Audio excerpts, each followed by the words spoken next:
I do want to be recording. Thank you. So let's get started. And I'm going to share my screen with you all.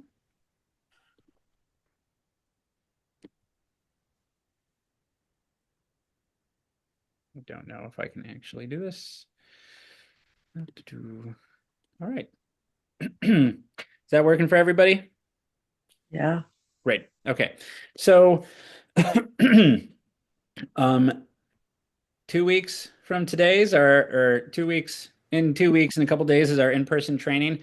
Um, we're really hoping that everything that we're doing leading up to it is going to make a huge difference for your experience so that when we do the in-person training, a lot of this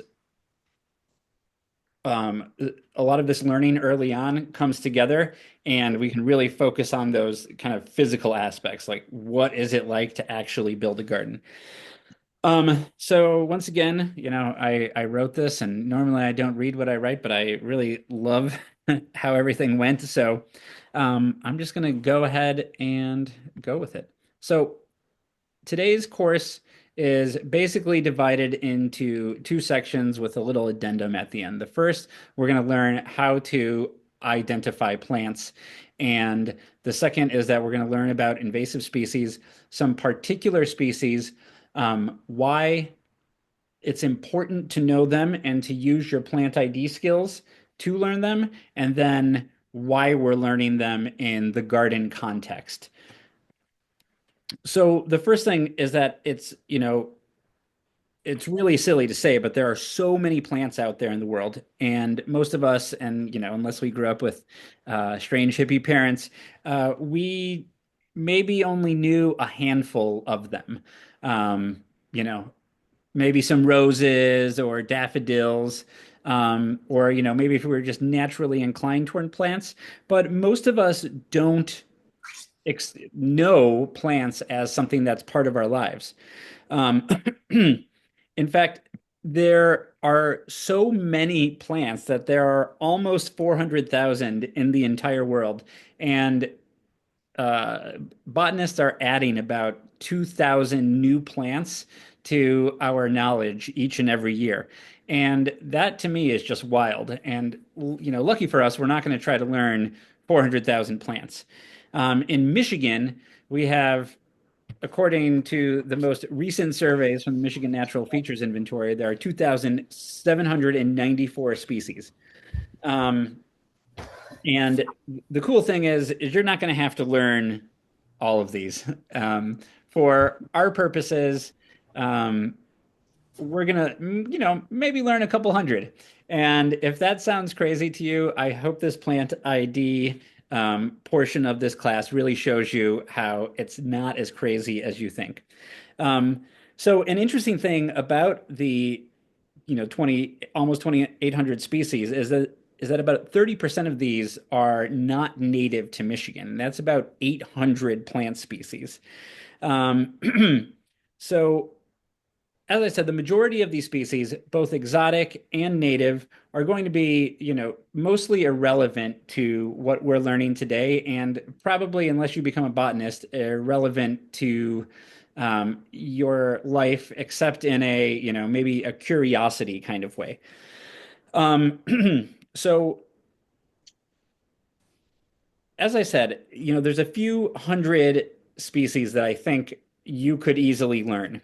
And the way that we're going to do this is I'm going to teach you how to learn these plants in a way that's going to get them stuck in your brain.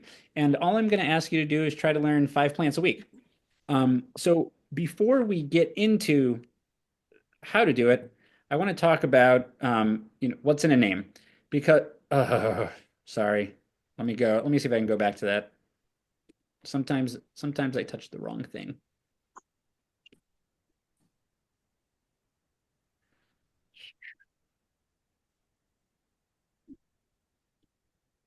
Okay. So, what's in a name? The reason why it's really important to, if you have any holdups about learning Latin names, to kind of just let that sit in you and relax into it and just let it go. They're just names. You learn all kinds of people's names all the time, and generally it's not a problem. Now, the reason why we want to learn Latin names is because when we're trying to communicate with other people, or especially when we're trying to purchase plants, or when we're trying to really know what a plant is, there are many species that can be different that will have similar common names. And oftentimes people will just use one name to mean a whole bunch of plants. So this plant is a really common plant. Probably most of you are seeing it pop up in your gardens. And this is a plant that is called bedstraw, called cleavers, and then a lot of people just call it gallium. So this is Gallium aparine. And there are two names, and there's the first name is the genus, and that describes all of these different plants that kind of look similarly. And then afterwards is the specific epithet or the species name, and that tells you a little something about this particular plant. So the genus Gallium includes all of the galliums. Bedstraw, cleavers are all in this group. It groups closely related plants, kind of like their siblings.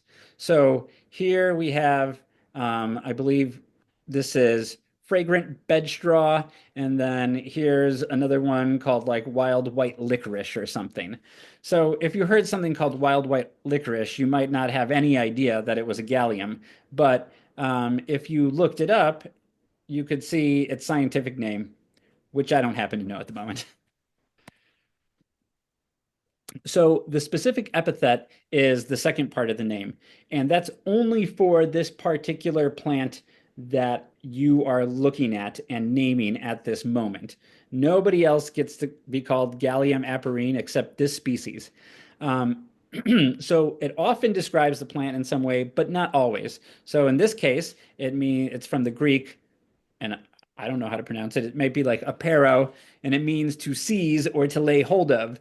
And if you've ever played with bedstraw or cleavers, you know exactly what I mean. It has these little Velcro-like hairs on it, and it all sticks together, and that helps the plant kind of climb up and hold on to other plants. So I want you all to know that you will not have to worry about trying to learn all of this stuff in order to do some plant identification.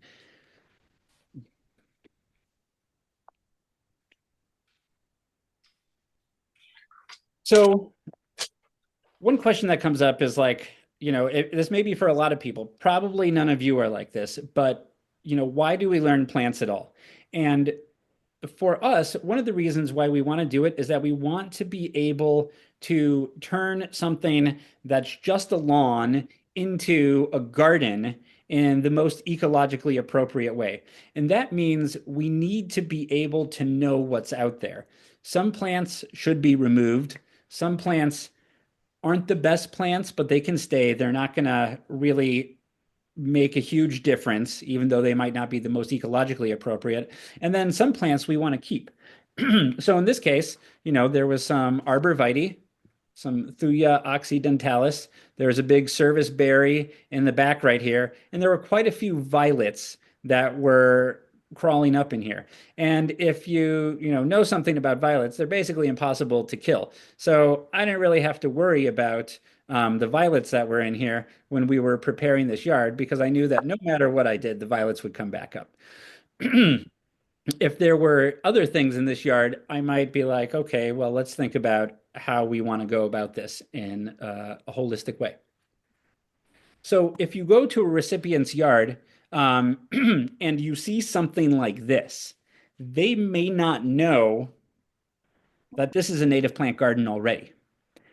And it's really important that you, as somebody going to somebody's house, even if you don't know it, you have the skills available to you to be able to look at something like this and then question, like, oh, okay, this looks a little bit different. Maybe I should learn what's going on here. And then you start to do your identification and you see, oh, cool, there's common violet, there's Pennsylvania sedge, and there's hairy beard's tongue. Cool. You have a native plant garden. Maybe if there's a few dandelions in there, we can pop them out and then put in some of these plants. And one of the other things for me that I think is important about learning plants is that it really transforms your relationship with the world outside when wherever you go, you know so many of the beings that are around you. So if I came upon, this scene, I would, immediately know this is big blue stem. There wouldn't be any kind of question about it. I can just, it's been so long that I've been friends with this being that I just see those seed heads and I know it immediately. And it's really nice to just have that feeling. So if you really want to get into plant identification, using dichotomous keys is definitely the right way to go. But even just looking at this, leaves vaginate. Okay, you might be able to figure out what that means. Leaves sessile. Okay, sessile, maybe you've heard that. They can't move. Okay, but then with a narrow base, cool. Sometimes auriculate. Wait, what? Flowers tetrameris. What? All of a sudden, things get kind of crazy. Staminal filaments arising from the apex of the nectarious disc lobes. You're like, okay, forget about it. So, using a dichotomous key requires some, fairly extensive botanical knowledge. So, we're going to do plant ID the adapt way. So, the first thing is the materials you need. Um, it's relatively simple, and this is going to be part of your homework. So I want you all to get like a notebook. Spiral bound sketch pads are the best because the book can open up a bit, but it doesn't really matter because you're going to end up pressing plants into it and they're going to lay fairly flat. The thing that's nice about sketch pads is that they tend to have pretty thick paper. You don't necessarily need it, but if you end up doing some collecting when it's wet, it helps to have the thicker paper. Definitely have a pen with you. You're going to need to be writing stuff down.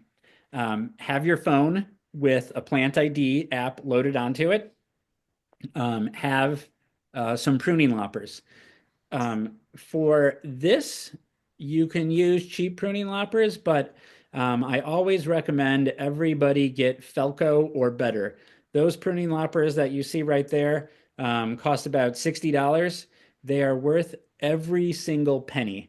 Felco makes really high quality tools. Corona, Fiskars, they're like a season if you're not doing that much. And the first time you cut something big, they're done. So get some nice hand pruners and then make sure you have tape. And I forgot to put my tape in my bag, so you shouldn't forget it. Okay, so here's the method. And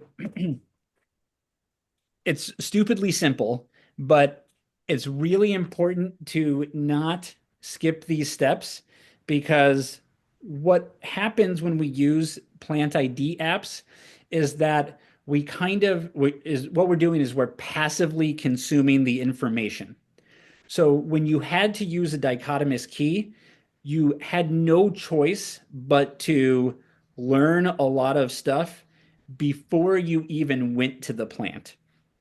And even if you just looked at plants through, like you had like a Wildflowers of Michigan book and you looked up red flowers, there was still this interaction between you and the plant and your information that you were using to figure it out.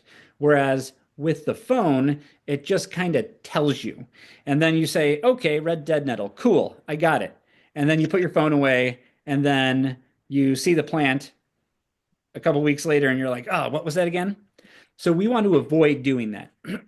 So what we're going to do is we're packing all our stuff into our bag and we're just going out for 30 to 60 minutes. Just go on a walk. hopefully, make it an exercise walk, or, tell your partner or whoever you need to that you're going on your exercise walk, and they don't have to know that you're not actually going to be exercising. You're exercising your brain. So go out and then walk to some place where there's some plants you don't know. It doesn't matter what the plants are. What matters is mostly is that they're flowering. So you want to look for things that are flowering, and that's because the plant ID apps work best when the species are flowering. There are some plants whose leaves are so obvious that the phones can figure that out, but it doesn't happen often. So you go up, you find your plant, open up your notepad.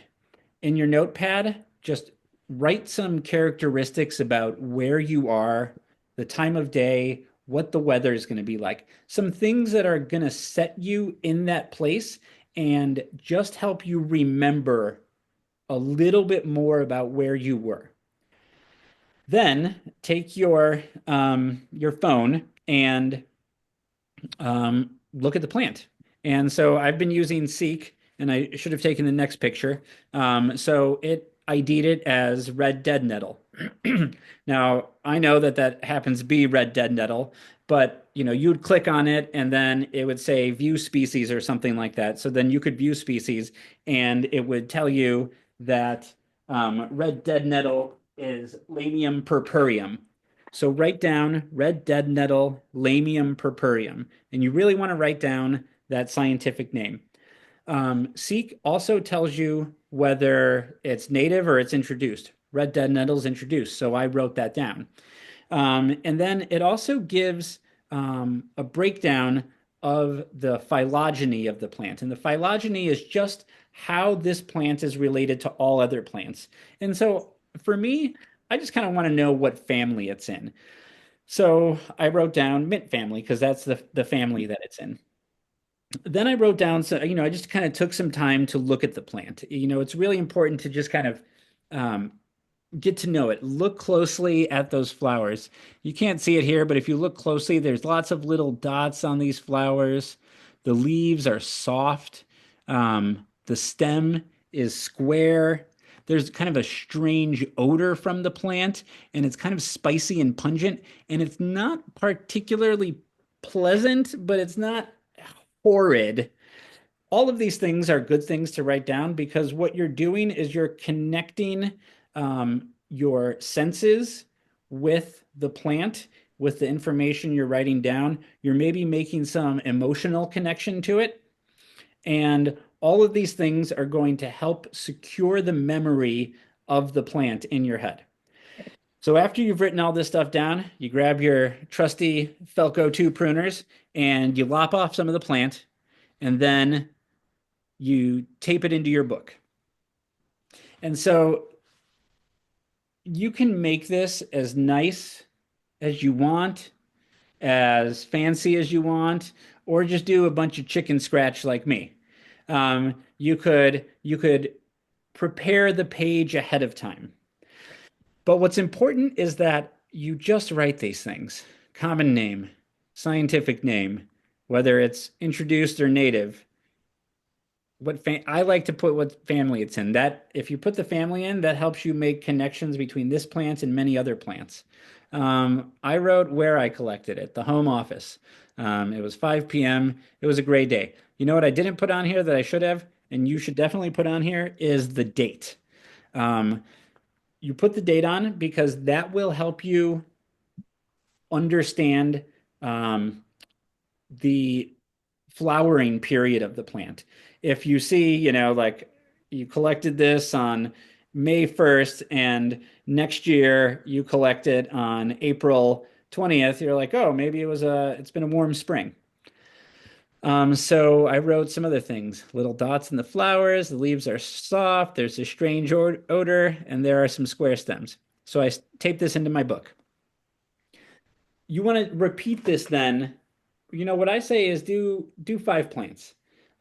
It's pretty easy to do 5 plants. If you give each plant 5 minutes, that's roughly a half hour. If you gave each plant 10 minutes, that's roughly an hour. Um, it's a really nice kind of meditative experience, and you have all of a sudden five plants that you didn't know before in your book.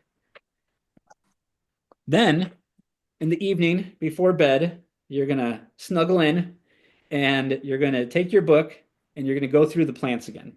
So it's the spaced repetition of learning that helps you commit things to memory. This is the most important part. You've taken all of the information, then you come back and you go through it again. Put yourself back in the place. Remember where you were sitting, tie your emotional, your sensual world to that moment and to the plant you're learning.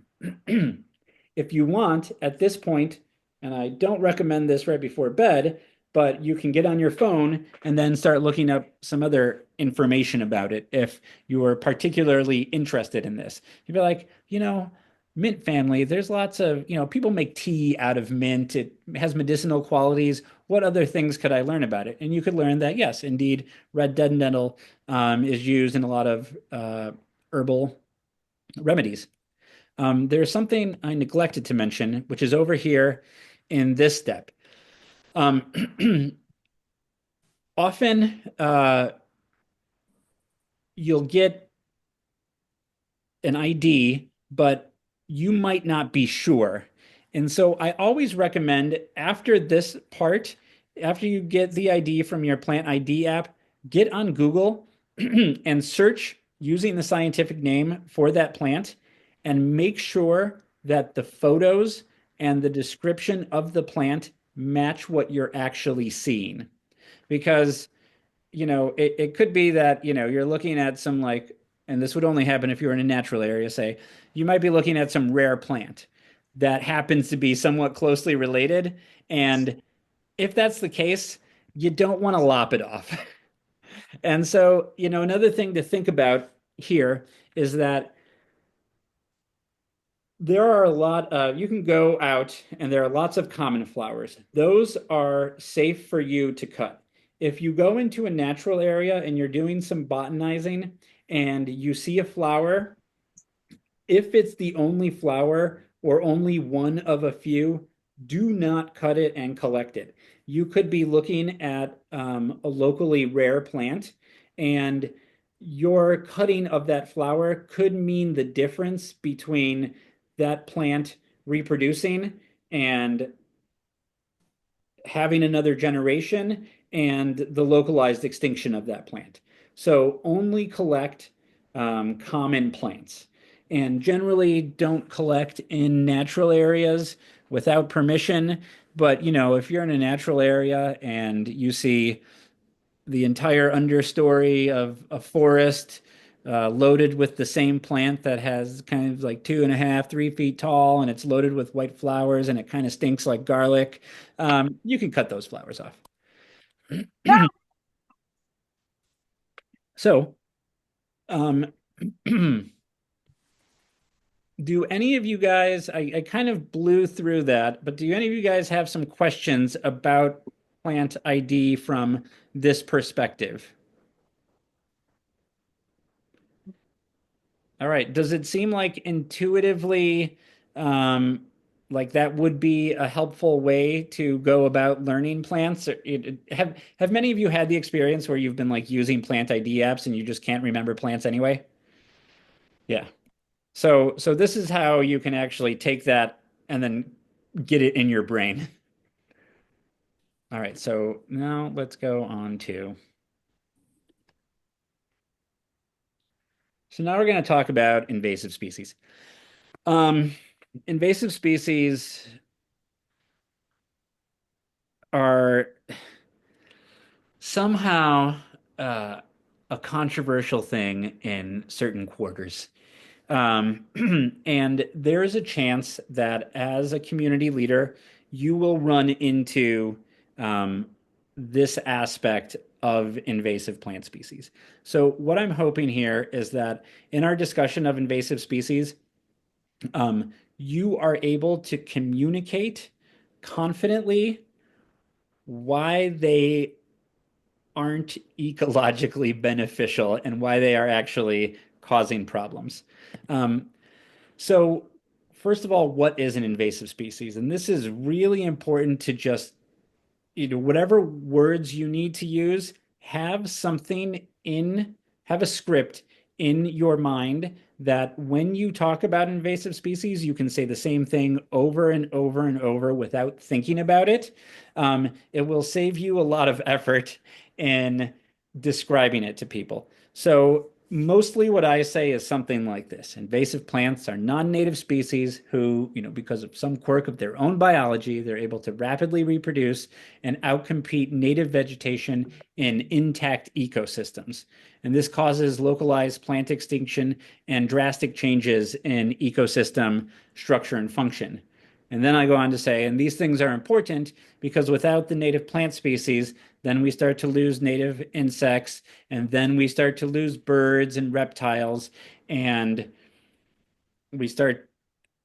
So you can from there figure out how you wish to carry on that conversation.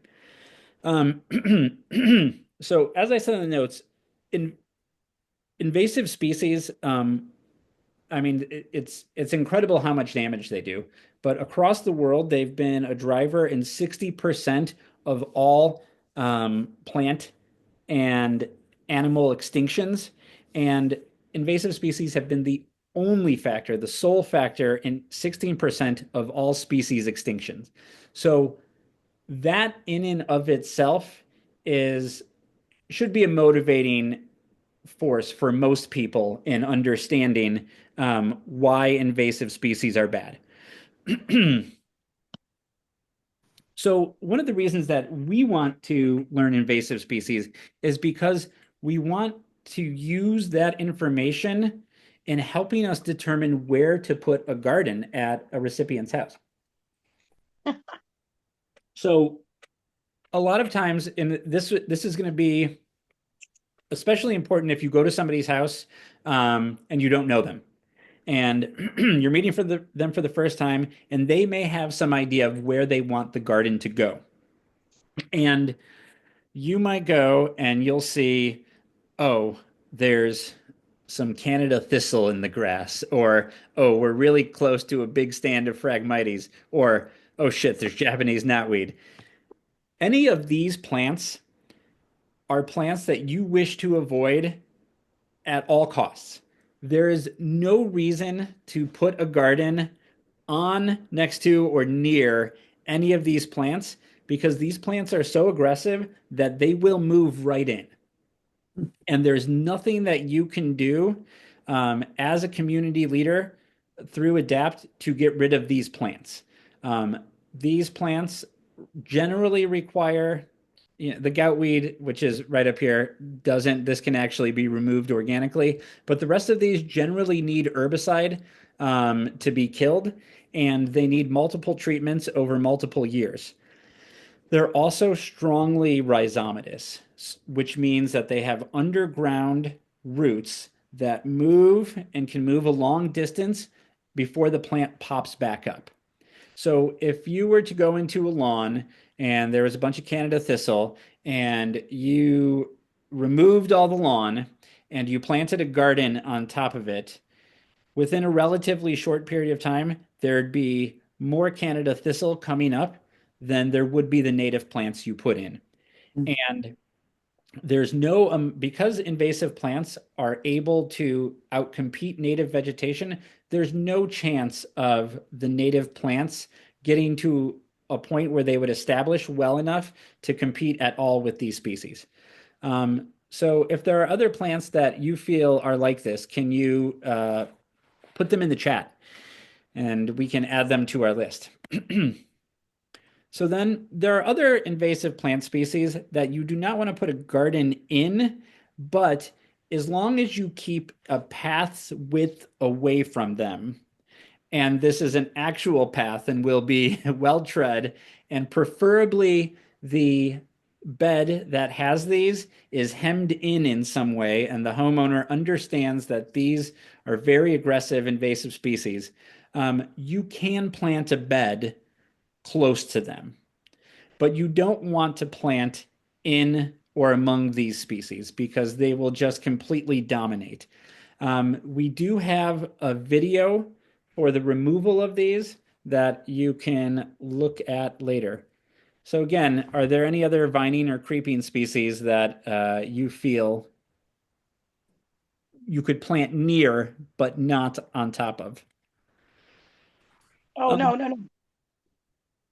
so next, it's good to know common spring weeds. You'll be planting a lot and you'll be working with recipients in the late spring, and a lot of these plants could be present. So here's one that is just about finishing up its flowering period now. Um, this is called hairy bittercress. It generally germinates in the late fall and will grow slowly throughout the winter. And then the first warm days of spring, it just really opens up and starts flowering. We have a relative of it over here. This is Cardamine hirsuta, and this is Cardamine. Oh, somebody help me. It's not bulbosa. I can't remember. This is narrowleaf bittercress. This along with garlic mustard and Dame's rocket are three of our most invasive woodland spring plants. If you see these, you should pull them out anywhere you are. If you see a bunch near where you want to plant a garden, it's really important to inform the homeowner what they have, make sure that they can ID the plants. You can teach the owner about how to use our plant ID method so that they can learn the plants. They can take cuttings, they can write it down in a book. A lot of time, homeowners are going to be really happy to have this information. They're going to see this plant, and you all know what they're going to say. They're going to be like, I thought that was phlox.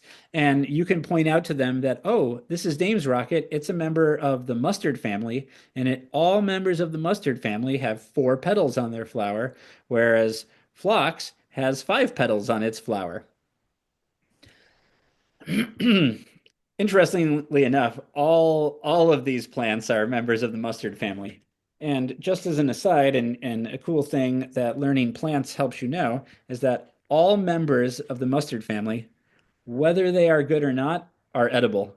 So you can safely eat any mustard. Just keep that in your pocket for when you're stranded in the woods. It's, it's So, one way to eradicate it. yeah, pretend you're a goat. So it's within your scope as a community leader to do some invasive plant removal if you wish to. We have hosted spring weed out days. We've hosted shrub cutting. We're actually hosting a vine removal event this weekend. It is important that, if you wish to offer this as a service to your community, that you really do know the plants that you're looking at and that you want to remove. Um, and it's having weed out days, having invasive removal parties is a really fun way to have community and to also just everybody getting together to do something fun. If you go into an area that has a lot of garlic mustard, all the garlic mustard's 3 feet tall, and you have 10 people and you tackle this area in an hour and a half, all of a sudden you can see the transformation, and it's a really beautiful thing.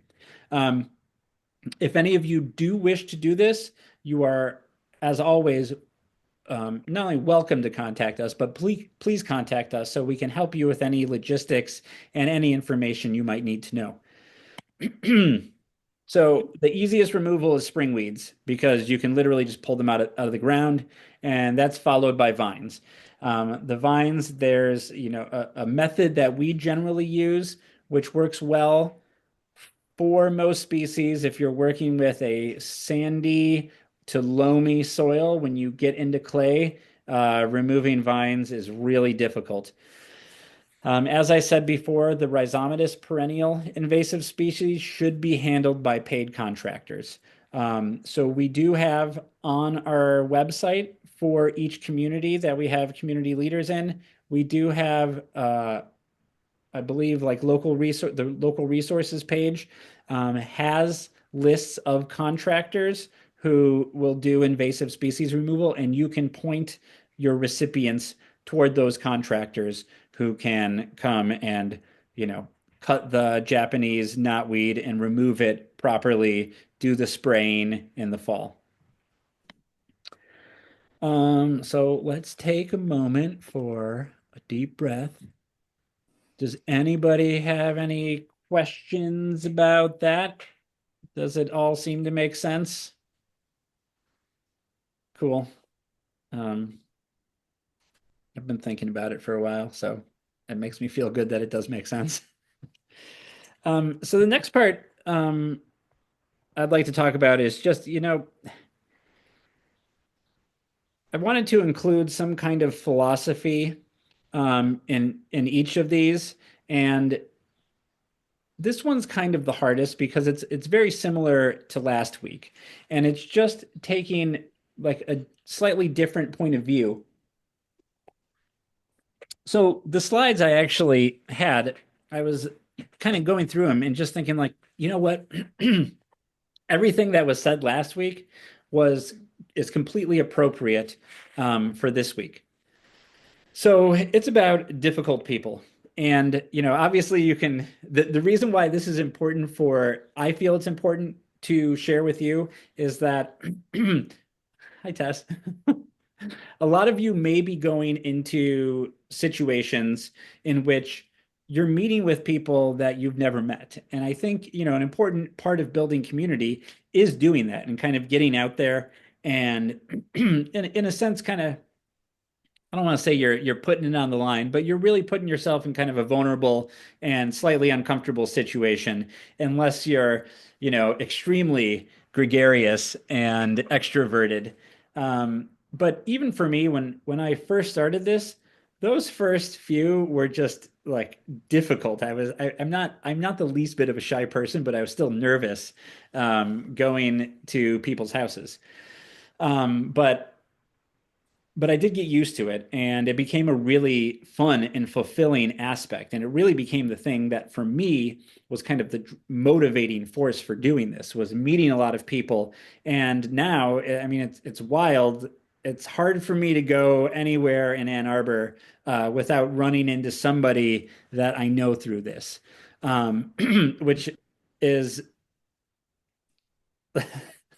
it's fun. I like it. But it really like shows the ability to build community. But because you're doing that, you're going to run into people who might be difficult.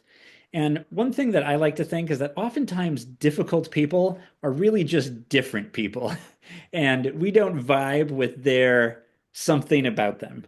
And this is, where to me it's really important to think about those aspects that we talked about last week. And I'm going to share the screen again. So even before that, getting to that deeper sense, which is that what is ecology anyway? And it's this movement of energy. And so if we think about ourselves as ecological beings and we think about this exchange of energy, if we come into a situation and with a person who's different, it doesn't matter who they are. Everybody has inherent bias, and those biases kind of just control you at a very base level. And we have to be able to like see when that happens immediately in the moment, because we can rein the bias in, and if we can do that, then we get to decide how our energy is moving from us to the other people. Um, but if we can't check that bias and we don't know it's happening, then our energy is going to be strange. So again, we're coming into the situation and we are wanting to make sure that our interaction with them is an ecological act. So we get to make the choice whether it's a positive one. And so it's these five things that I think are really, really important. And I think it's really important here again to remember that If you're meeting a stranger, you have had no influence on their life in any way up until the point that you meet them. And from the point you meet them forward, you can have an influence in their life. Now, you shouldn't expect any results from your influence, especially in a short period of time. People take time to change. Our goal here is to help people have a deeper understanding of our shared ecological heritage and an understanding of their ability to make a positive difference in our whole world through planting native plant gardens. So if we keep that, that's what I call the adapt cape. So if you're ever like in a weird situation, you put on the adapt cape, you just remember that, like become a channel through which it can flow. And then one thing that comes out of that is an openness and acceptance. And then you can have the friendliness and kindness, even if you're just faking it can make a huge difference.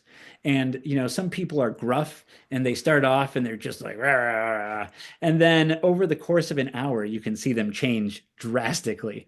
And what happens with that is when you do that, then you start to actually change because you become more accepting, especially when there's an initial feeling of strangeness or uncomfortability.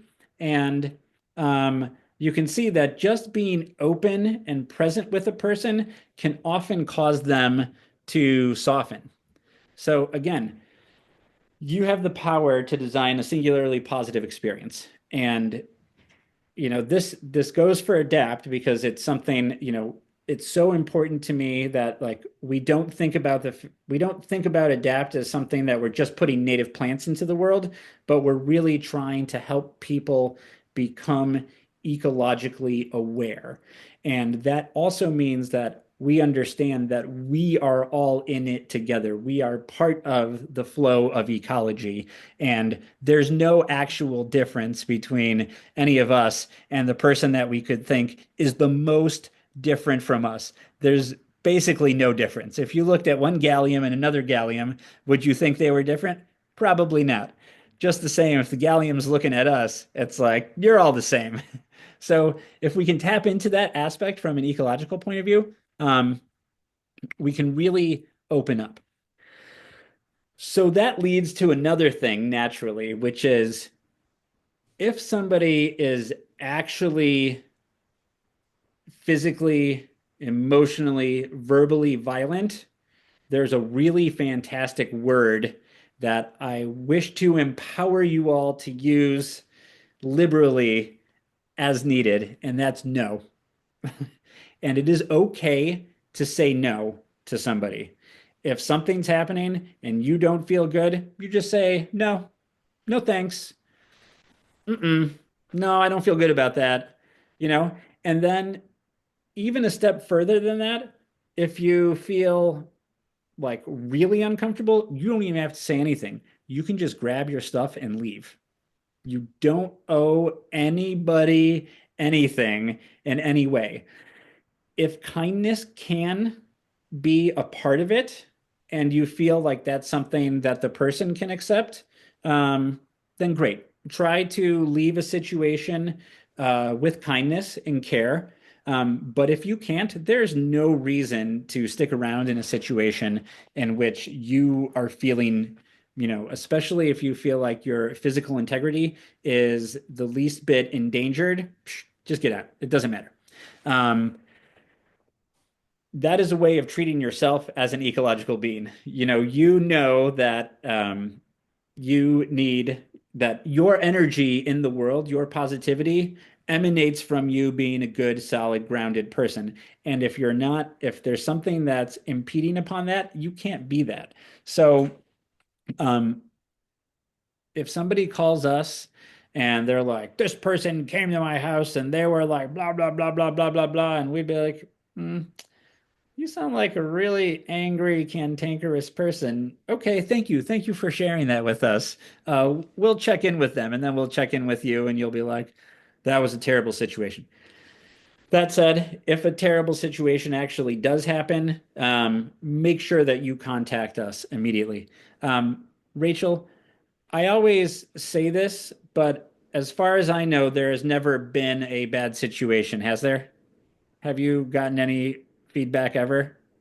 No, none of the gardens that I've done, I've had people who are weird and kind of didn't know social cues, but like Yeah. nothing, most honestly, things that were pretty um mild and just a little awkward. Like Yeah. um I think this is not to say that people are not um there's not bad actors out there, but I do feel like people who are really into native plants tend to be better than average people. But then I'm really biased, so you know. Yeah. But So it I'm could happen. I yeah, absolutely could happen, and I think being aware and you know, in those cases, also like making sure you tell people when and where you're going. Another reason to bring fellow volunteers with you. Um, and maybe we can talk like we could do like a quick de-escalation discussion at the training day or something. yeah, that'd be great. So yeah, so I think at this point we've I think delivered something like 600 to 700 services. I don't know the total number. Um, so that's been a lot of interactions with a lot of people, and nothing nothing has happened yet. So I wouldn't expect it, but I always feel it's important that, everybody knows that, there's a bottom line here. Um, anything else I can think of about that?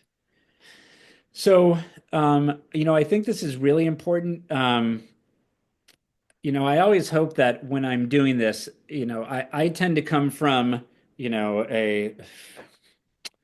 everything's a bad word now, but liberal, progressive, radical side of things. Obviously, we are collecting money and giving away native plants for free, so you can kind of understand our probably baseline political leanings. That said, ADAPT is very purposefully not a political organization. We offer these services to anyone free of charge, regardless of who they are, because I believe that it's really, really important that we understand that we have this shared commonality. So, I want to ultimately, I want to encourage people who are really conservative or religious fundamentalists to be a part of this organization in a way that we can get all under all of those structures that kind of guide our minds, but aren't really core parts of who we actually are as ecological beings. And, I encourage all of you to whatever degree you can, to be open to interacting with people who, in many ways, you might find repulsive, understanding that they might also find you the same way, and seeing how you can almost make it like a game of like, oh, what things do we have in common? How can we actually find some good here? And as a contractor, I deal with a lot of very conservative people on a fairly regular basis. And the disconnect is so strange because you deal with them and you're like, oh, when you're just having one-on-one interpersonal interaction, there's no problem. And that's how it is with most people. And so if we can always connect with anybody at that core and then just see where we can go, just see what the next step is. Um, and let it be. And you never know what the future holds for anybody. And if we can always give anybody that we interact with a positive experience of ecological restoration through native plant gardening, then we're going to have made a difference in the world in, one way or another. So with that all said, you guys have some homework. So this is your most important homework. Um, get your stuff together, go out and find 5 plants that you don't know. This will be more difficult for some of you who know a lot of plants. Like, so it gets to be my biggest weakness in plants is actually just kind of conventional landscape species because I went from being a botanist to going almost directly into ecological restoration and native plants and just totally skipped over learning any of the common landscape species. So luckily, Sean and Tess, they spent some time at another landscape company, and so they helped me know some of the more common species. I think we saw one on Monday that's called rose campion, and I've seen it before, and I know it's a campion, but I never really, because I know plant identification, I know what campions look like. I can see their dried seed heads, but I didn't know it was rose campion. So that was really helpful for me. So go out and create your first 5 pages of this plant ID book. Oh, and I don't think I mentioned this. It is in the notes though. If you learn 5 plants a week for the growing season, that's 100 plants in a year. So however many years you need to do that for, um, you're learning a lot of plants. Within 3 years, it's going to be really difficult for you to find plants. You're going to start to do this in Arizona, where you're going to be like, oh, I don't know any of the plants. This is great. And you're going to be like, God damn it, I can't fit the cactus in here. Um, so if you take it slow, you don't look at the end goal, but you just focus on those 5 plants a week. You're going to be, next year at the community leader training, you're going to be like, Billy, I know so many plants. This is amazing. I'll be like, I told you, it's so awesome. Let's go look at plants. And then find an invasive species growing in your neighborhood. This may happen while you're doing your plant ID. It may be that as you're walking around, you see one plant that's just like everywhere. If you see a plant that's everywhere, especially to the exclusion of other plant species, hone in on that and learn what that plant is. And so, our recommended reading, these are 2 really fantastic books. Botany in a Day, we used for some plant ID, some botanical drawing classes that we did here in Ann Arbor over the winter. It is a fantastic book. So, this helps you learn patterns of plant families. And when you learn patterns of plant families, you can look at so many different plants. And at the very least, you can be like rose family, mint family, um, bladder campion family. And you can just go on and on just because you can see the patterns in the flowers. And it's absolutely fascinating. And then Invasive Plants by Kaufman and Kaufman. It has so many plants in it that you've seen, you can see right here. You've probably seen this in the fall. This is Celastris orbiculatus. It's a terrible, terrible plant. We kill a lot of it. Knowing your invasive plants is going to be really important the more you go on with this work and in whatever way you do it. So thank you for learning our plant communities with us. And I have one thing to say before, um, let's see, was it about invasive species? No, I don't have anything more to say. Have some questions. What questions do you have or comments?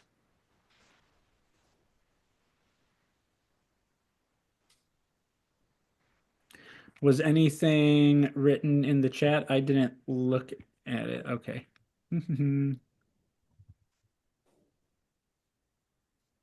Oh, there was a suggestion that people could submit designs and get feedback. Yeah, please do. Please submit your designs and let us know. Sticky Willy. Is that really another name for it?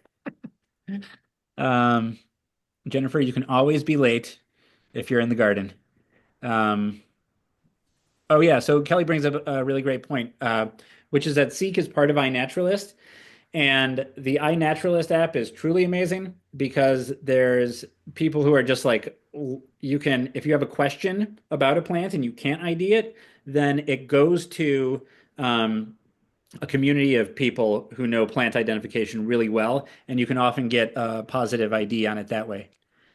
Um, I do have a question about kind of going back to garden design, and thinking about that. So you were saying, you know, it's okay to plant toward or like interplant with other non-native species. I guess I'm wondering for like if you have an existing garden bed that you're looking to expand versus creating a brand new one, but say there's hostas and say there's other, you know, non-native but not crazy invasive.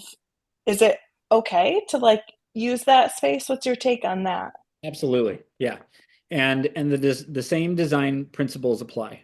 So, just look at the lines. Can you get anything flowing? If you have a bunch of hostas like this, maybe there could be a clump of something right here and then something else that kind of winds around it. So, the same ideas of design apply. Just make sure, when you're looking in that situation, there's often plant combos that come together. So if you see hostas, like immediately look for vinca, immediately look for English ivy because there's a chance that they're going to be around.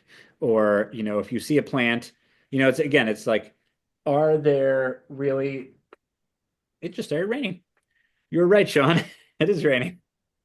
Um, just be sure that there's no invasive species that are going to sneak under a perceived border, and mess up what you've put in. But yeah, we plant in other people's. I've planted in other people's already made beds all the time. Hmm. Um, I have Oh, another question. yeah, go for it. Okay. Is there like any significance to the 50 square feet? I guess like I was looking at one of my friends' houses and it's like their current garden and their situation, it's like so symmetrical. Hmm. And there was part of me of where I'm like, if I come into their yard and I like throw off that symmetry, because we just have this one kit of these 50 square feet, like, is there opportunity to split that kit in half? Or do you recommend, sticking with the 50 square feet Yeah. or, roughly that? Like, So this is I think this is an interesting perceptual issue. Um, wow. yeah. So you see something, it's symmetrical. No matter what you do, if you put something in, it's going to upset the symmetry. Does the person want a native blanket? So if they want it, Yeah. awesome, plant it. Because then what they're going to do is they're going to look and they're going to see that it's not symmetrical. And then they're going to be like, I want the same thing over there. And so all of a sudden, by planting that, you've just kind of inspired them to do more. And you can make that recommendation. You can say, I think this will look really great here, but it would look even better if you went and you bought some more plants yourself and did the same thing over here. Or be like, maybe think about your garden holistically. Do you want to break up the symmetry of your house with a bed that kind of flows through in some different way? And then you can think about it in the future. Like maybe there's a long thing of geraniums and some sedges and whatever. Um, the significance of the 50 square feet is just that we're giving you a kit of 38 plants. And if you're planting roughly one plant per square foot, that's that's going to be 50 square feet with a 6-inch border. Um, Rachel says, if people don't know the plant, how can they find out if it's common? So when I'm saying common, um, it's like monsoon here right now. I don't know if any of you else are getting this monsoon. Um, uh, if there's just a ton of it in a particular area, like, if like that picture of the violets from my former front lawn, there's hundreds of them. If you cut one, it's not going to make a difference. Locally common. If it's totally, you're not going to find any rare or endangered plants in massive populations. So you don't have to worry about that. I think Uh, the is anyone familiar with the concept of the honorable harvest by any chance? Um, it's related to I mean, if you've read Robin Wall Kimmerer, she talks about it, but the idea that you don't take the first, you don't take the last, you ask permission, you only take what you need. Um, and I think that's very much also at play. I yeah. just, if you don't see any others, then don't take it. Take Yeah. a picture. So I just wanted to ask too, because if we're telling people to cut plants, we want to be responsible about it. Yeah. Yeah, I think I say in the notes, don't cut like your neighbor's prized dahlia. You know. There's so many of them. I think Um, it's important. Bindweed. Yeah, bindweed is I'll update the notes to include bindweed. Bindweed is a plant you don't want to plant anywhere near. You cannot get rid of it organically. Um, I've seen rumors of hearsay of permaculture people just piling, sheet mulching for years and years and finally getting rid of it. That seems a little bit ridiculous to me. Um, Creeping bellflower, also a good one. Yeah, that one, creeping bellflower is a pain. Lily of the Valley. Cool. Thank you for all these. Let's make sure we put those in there. Amy, there's a chance that you probably have Canada. Oh, many of us have Canada thistle. Um, Vanessa, bindweed, butterfly garden. I mean, it's hard. I generally recommend using herbicide for bindweed. It's one of the ones where I'm just like, you're either going to have bindweed or you're going to spray it. And I don't know what else to say. It's okay to spray. Okay. As long as your goal is, as long as you have the outlook of creating a more diverse, more easily managed system. Um, Anyone have any natives for hummingbirds blooming right now? I just let my dog out and saw my first. Yay, good. What would be blooming right now that would be good for hummingbirds? I don't know. Do they like geranium? No, they like No, popular flowers. Yeah, the geranium no. started. I'm sure they'll visit daffodils. Um, what else would there be? There are daffodils back there. They are not visiting them. What are they going after? Maybe they're still like, like trying to find sap from sugar maples. Um,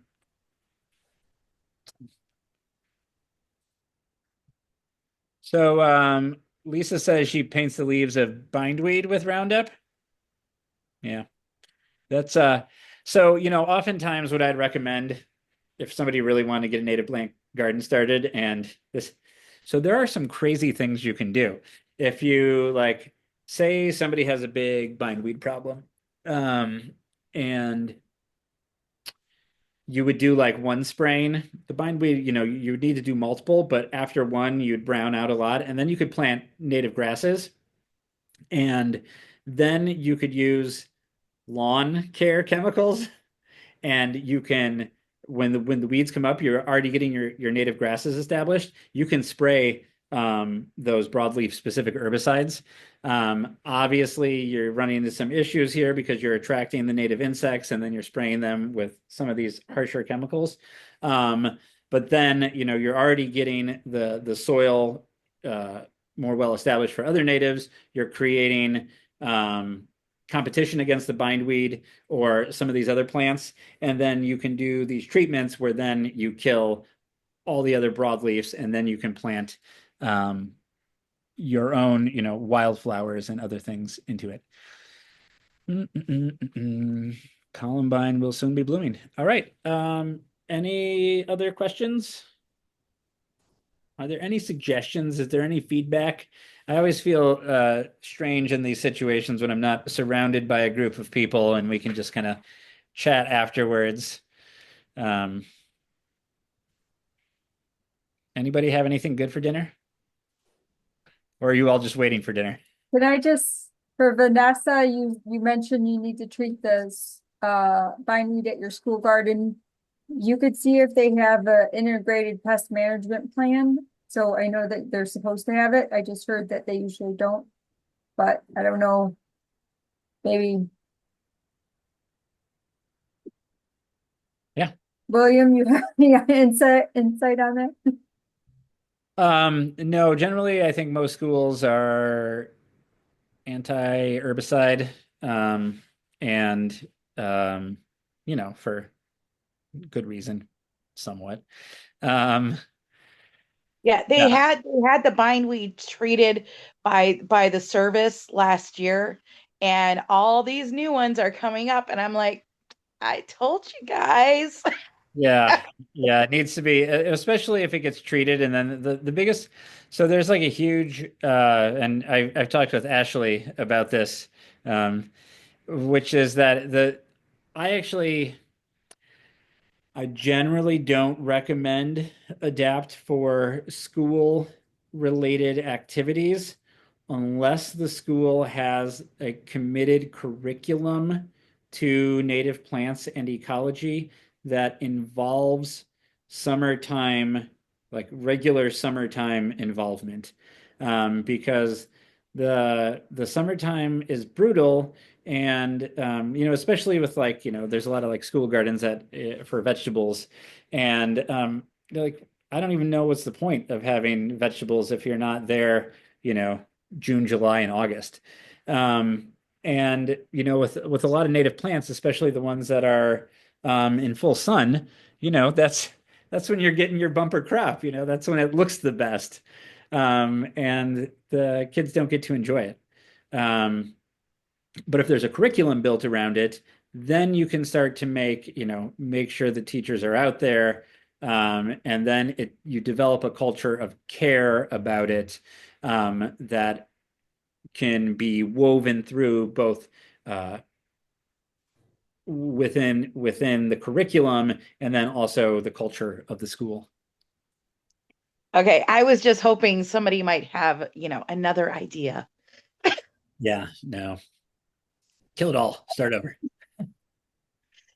Not Um, doing. Okay, thank you. Welcome. All right, any other questions? Who's going to do their homework this week?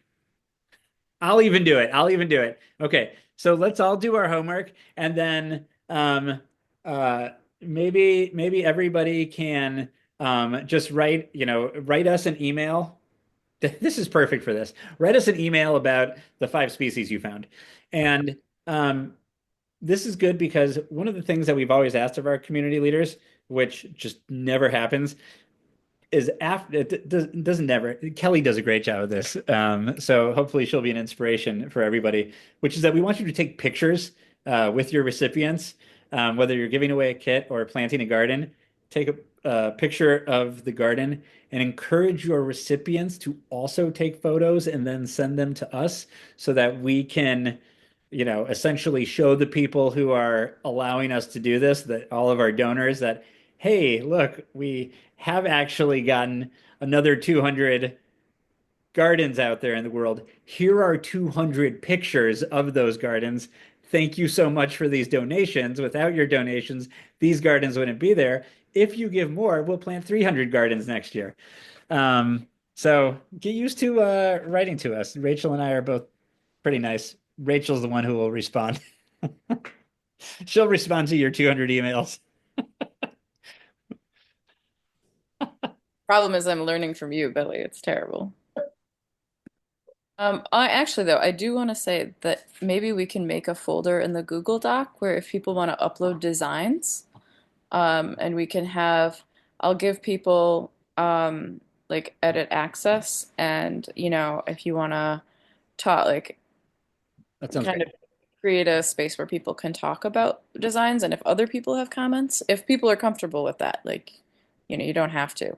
But if you want feedback, that might be like a nice space to do that, and then, you know, we'll have them accessible when we pull them up next time if people want specific feedback from the group. Cool. All right. Do they have to sign a picture release disclosure? Oh, Charlotte, I'm terrible. One of Kat's jobs is just she's in like she just does photos because we can never remember. And then Sean's there to remind us, hey guys, take a picture. Do they have to sign a picture release disclosure? Probably they should. But we don't do that. We just so you can take a picture with the person. You can ask them if it's okay, but definitely get a picture of the garden. And as long as we have a picture of the garden, we can put that up. If the person is okay with sharing it, just ask them. For the most part, we're trying to not think of things litigiously. If somebody asks us to take down a photo, we'll do it. There have been people in the past who I've taken pictures with who were like, we don't want that shared on social media. And I'm like, great, cool. I have a little memento.